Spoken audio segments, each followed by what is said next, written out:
जय हिंद दोस्तों, बहुत बहुत स्वागत है आप सभी लोगों का राजर्षि क्लासेस पर। मैं प्रिया आज आपके साथ इस पूरे वीडियो में डिस्कस करने वाली हूँ यूनिवर्सिटी ऑफ इलाहाबाद के काउंसलिंग प्रोसेस के बारे में। बहुत सारे लर्नर्स को ये जो है जिज्ञासा है कि भाई कैसे काउंसलिंग प्रक्रिया होती है, कैसे स्टार्ट होता है, क्या सारी चीज़ें हैं। इस वीडियो को एज शॉर्ट एज प्रिसाइज मैं बनाने की कोशिश करूँगी और बहुत ही सरल शब्दों में आप तक इस जो है आपकी जो समस्या है काउंसलिंग प्रक्रिया में क्या क्या चीज़ें होती हैं उसको पहुंचाने की कोशिश करूंगी। तो इसके लिए सबसे पहले आप सबसे निवेदन है कि सबसे पहले आप चैनल को जल्दी से सब्सक्राइब कर लें और वीडियो को लाइक कर दें। तो चलिए अब बात करते हैं काउंसलिंग प्रोसेस की। तो अगर हम यूनिवर्सिटी ऑफ इलाहाबाद की बात करें तो देखिए यहाँ पे तो इलाहाबाद यूनिवर्सिटी की जो प्रक्रिया है वो अपने आप में भी सरल है। अगर हम ध्यान देंगे तो जो है 2021 तक ये जो आपकी प्रक्रिया थी ये ऑफलाइन होती थी, ठीक है। अभी आपके 2022 से जो है प्रक्रिया ऑनलाइन हो गई है, तो वो काफ़ी सहज भी है क्योंकि अगर जब ये ऑफलाइन थी तो जितने भी लर्नर्स जो लोग पार्टिसिपेट करते हैं चाहे वो इंडिया में कहीं पर भी हों, उन्हें जो है इलाहाबाद यूनिवर्सिटी मेन कैंपस आना ही होता था। बट अब आप लोगों के लिए काफ़ी सुविधा है कि आप अपने घर के ही पास साइबर से, और या तो आपके पास अगर लैपटॉप है तो कितने लोग तो फ़ोन से भी आप ये सारी चीज़ों को कर सकते हैं। अब तो यहाँ पर आपको जो चीज़ का ध्यान रखना है कि सबसे पहले तो आपके डॉक्यूमेंट्स एकदम आपको अप टू डेट अपना रखना है।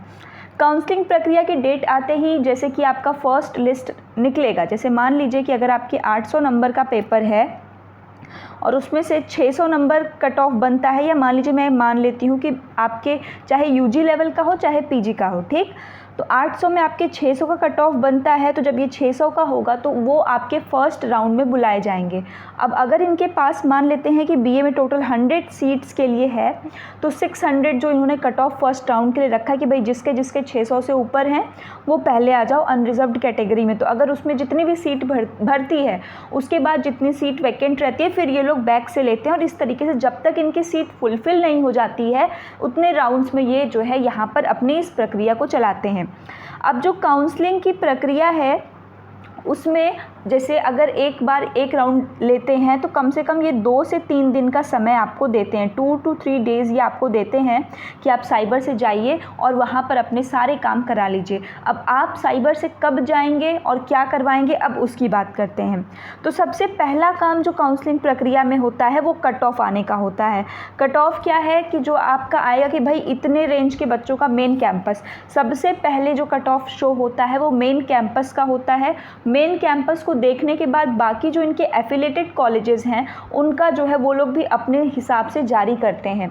तो मेन कैंपस से उनका जब भी रहेगा डाउन रहेगा। उसमें जो सबसे ज़्यादा मतलब जो मनपसंद कॉलेज है बच्चों का वो सीएमपी है। तो सीएमपी का भी हमने पहले भी वीडियो में डिस्कस किया है कई बार कि भाई सीएमपी का भी जो कट ऑफ आपका होता है वो नियर अबाउट मतलब आप कह सकते हैं मेन कैंपस के इर्द गिर्द रहता है, उससे 10-15 नंबर 20 नंबर आगे पीछे रहता है। तो सबसे पहले मेन कैंपस का आपका कट ऑफ निकल जाएगा, उस कट ऑफ के बेस पे आपकी काउंसलिंग कराई जाएगी। वो जब कट ऑफ जैसे ही निकलेगा मार्क्स कि 600 नंबर है तो जितने लोगों का वो 600 मार्क्स है वो सारे के सारे लर्नर्स जो है अपने रजिस्ट्रेशन प्रक्रिया को दिए गए निर्धारित समय में 2 से 3 दिन के अंदर उनको कराना होगा। क्लियर। अब पहली बात ये है कि जब आपके मेन कैंपस का आया और उसी मेन कैंपस के साथ में एफिलेटेड कॉलेजेस भी अपने जो है काउंसलिंग प्रक्रिया को शुरू कर देते हैं। आपको इसके लिए कहीं बाहर से कोई नहीं है, आपको जो इलाहाबाद यूनिवर्सिटी है वो खुद एक पोर्टल ये लोग बनाते हैं। उस पोर्टल को आपको प्रोवाइड किया जाता है कि भाई ये उसका जो है आपका लिंक है, उस लिंक पे जा कर के आप ओपन करते हैं, सभी चीज़ें आसानी से हो जाती हैं, बहुत सरल प्रक्रिया होती है। तो कट ऑफ निकलने के बाद आपको जो काम करना है वो आपको जाना है साइबर के पास या अपने लैपटॉप पे। वहाँ पर आपको सबसे पहला काम ये है कि रजिस्ट्रेशन कराना होगा उस पर कि भाई आपका नाम है यूजी के लिए कि पीजी के लिए है।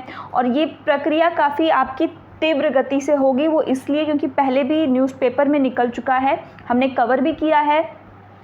5 दिन की प्रक्रिया को इलाहाबाद यूनिवर्सिटी 3 दिन में कराने वाली है, तो आपको काफ़ी सतर्क और अपडेट रहना है।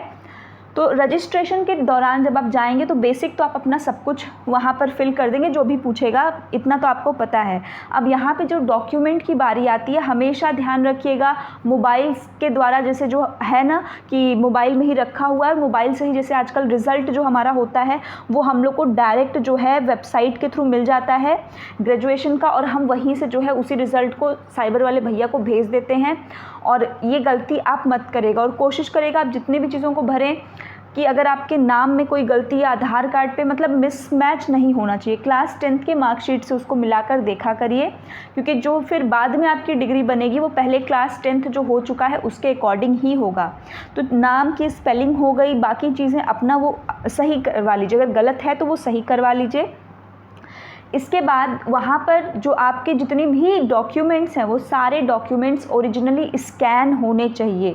ओरिजिनली स्कैन, ये डॉक्यूमेंट्स वाला अगर आपने नहीं देखा तो आप document important document for Allahabad university या इलाहाबाद यूनिवर्सिटी इम्पॉर्टेंट डॉक्यूमेंट्स, उस वीडियो को जाकर सर्च कर लीजिए, मैंने भी बनाई हुई है, किसी की भी देख लीजिए, सभी लोग एक जैसा ही बताते हैं। उसमें आपको 10th 12th की मार्कशीट चाहिए, ग्रेजुएशन मोस्ट इम्पॉर्टेंट चाहिए, और उन सबको जैसे जो आपकी मेन कॉपी है ना हार्ड कॉपी, उस हार्ड कॉपी का ओरिजिनली स्कैन किया हुआ सबका चाहिए। आपके पास फ़ोटोग्राफ वो तो मान लीजिए आपका हो जाएगा, ऑनलाइन है, बट जब आप यूनिवर्सिटी में जाएंगे तो वहाँ भी आधार कार्ड आपका सही होना चाहिए, ठीक।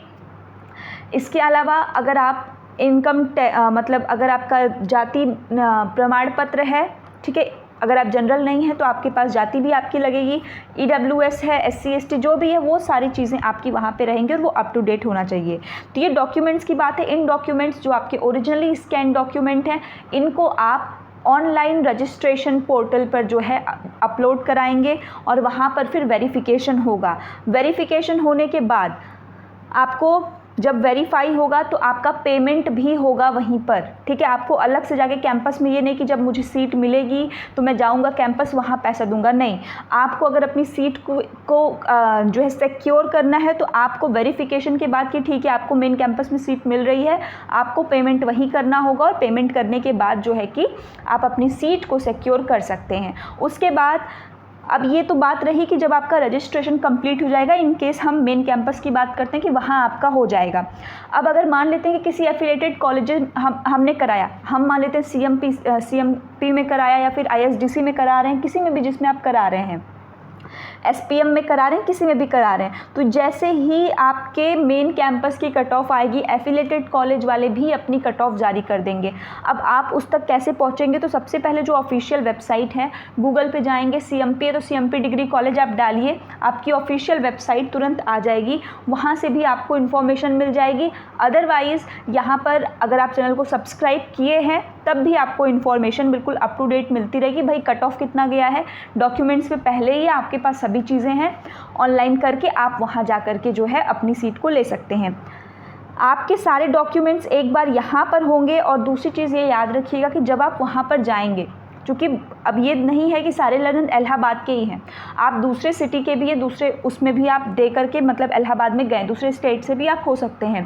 तो इस केस में आप सबसे पहले तो कि अगर जो आपका डॉक्यूमेंट है उसको प्रॉपर तरीके से मोबाइल में तो PDF आप बना कर रखें, बट इसके साथ साथ आप एक जो डॉक्यूमेंट रखने के लिए आता है ना, जैसे कि जिसको हम कह सकते हैं कि भाई जिसमें आप सारे डॉक्यूमेंट्स को एक साथ रखें जो आपके ओरिजिनल हैं और वो बिल्कुल मुड़े ना, बिल्कुल सही से। आप उसको चाहें तो वो कम दाम पे भी मिलता है, आप कोई सा भी ख़रीद लें और उसमें अपने सारे ओरिजिनल डॉक्यूमेंट्स को 10th को 12th को इन सबको अच्छे से प्रॉपरली तरीके से एक साथ एक जगह रख लें, क्योंकि जब आप मेन कैंपस में जाएंगे तो वहाँ भी आपका वेरिफिकेशन डॉक्यूमेंट का होगा। तो 2 आपके स्टेप होते हैं डॉक्यूमेंट वेरिफिकेशन में, एक तो ऑनलाइन जो कि सब वहाँ पर आपके पोर्टल पर पड़ जाएगा, फिर आपका पासवर्ड और जो यूज़र है वो डालते ही आपकी पूरी की पूरी जो हिस्ट्री है जो बनाई गई है वो सारी की सारी आ जाएगी। और ऐसे ही आपका जो ओरिजिनल डॉक्यूमेंट है वो डॉक्यूमेंट आपका जब आप मेन कैंपस या एफिलिएटेड में जाएंगे वहाँ पर भी रीचेक होगा। तो अगर आप दूसरे किसी स्टेट से या दूसरे किसी सिटी से हैं तो अपने डॉक्यूमेंट को ले जाना बिल्कुल न भूलें, अदरवाइज़ आपको बहुत ज़्यादा आना जाना पड़ जाएगा और हो सकता है आपकी सीट अनसिक्योर हो जाए। क्लियर है? ऐसे बहुत सारे बच्चे होते हैं जो कि ऐसी गलती करते हैं और उन्हें बाद में फिर रियलाइज़ होता है कि यार टाइम तो है नहीं, क्योंकि उस टाइम टाइम का ही बहुत महत्व रहता है। तो ये वो व्यवहारिक समस्याएं हैं जो बच्चों के सामने आती हैं। तो आप पहले से इसके लिए सजग रहिए, ठीक, अपने साथ एक्स्ट्रा प्रिकॉशन ले करके चलिए। इसके साथ काउंसलिंग की यही साधारण सी प्रक्रिया है, ऑनलाइन कर दिए, वहाँ गए, आपका हो जाएगा। बस आपके डॉक्यूमेंट सही होने चाहिए, बाकी और कोई दिक्कत नहीं। नंबर तो अब जितने आए उतने ही रहेंगे। इसके अलावा कोई और समस्या है तो कमेंट सेक्शन ऑन है। चैनल पर पहली बार विजिट करें, पहला वीडियो देख रहे हैं चैनल पर, तो चैनल को सब्सक्राइब करना बिल्कुल ना भूलें। तो चलिए मिलते हैं अगली वीडियो में, तब तक स्वस्थ रहें और देखते रहें राजर्षि क्लासेस। जय हिंद।